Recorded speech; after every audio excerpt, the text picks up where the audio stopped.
कणकवली नगरपंचायतच्या सार्वत्रिक निवडणुकीसाठी कणकवली तहसील कार्यालय येथे प्रशासकीय यंत्रणा सज्ज झाली आहे।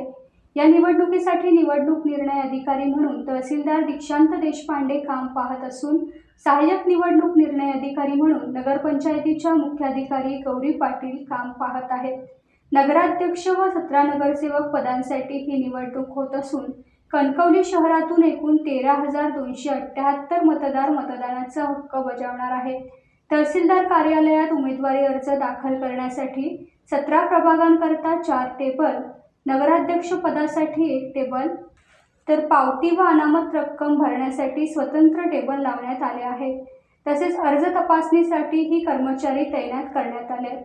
या निवडणुकीसाठी शहरातून एकूण 13,278 मतदार मतदानाचा हक्क बजावणार असून त्यात 6,433 पुरुष तर 6,845 महिलांचा समावेश आहे।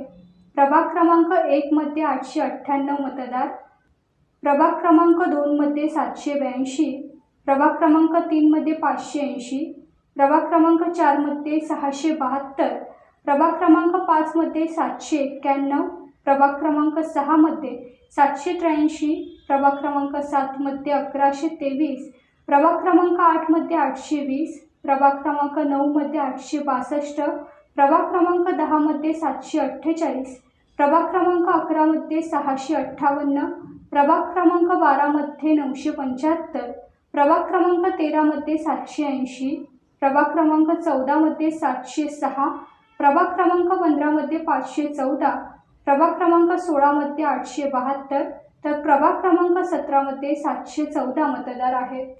उमेदवारी अर्ज दाखल करण्यासाठी 17 नोव्हेंबर ही शेवटची तारीख आहे।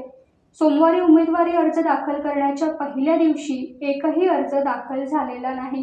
येत्या 2 दिवसांनंतर अर्ज दाखल करण्यास सुरुवात होईल अशी शक्यता आहे। अद्याप कोणत्याही पक्षाने नगराध्यक्ष व नगरसेवक पदासाठीचे उमेदवार जाहीर केलेले नसल्याने उमेदवारी अर्ज दाखल करण्यासाठी अजून काही कालावधी लागण्याची शक्यता व्यक्त होते। मात्र भाजपतर्फे माजी नगराध्यक्ष समीर नलावडे हे उमेदवार असल्याचे मानले जात आहे। तर ठाकरे शिवसेनेकडून संदेश पारकर यांचे नाव चर्चिले असले तरी शहर विकास आघाडीची चर्चा सुरू झाली। टाइम्स डिजिटलला लाईक करा, शेअर करा, सबस्क्राईब करा आणि बेल आयकॉन दाबायला विसरू नका। Times digital.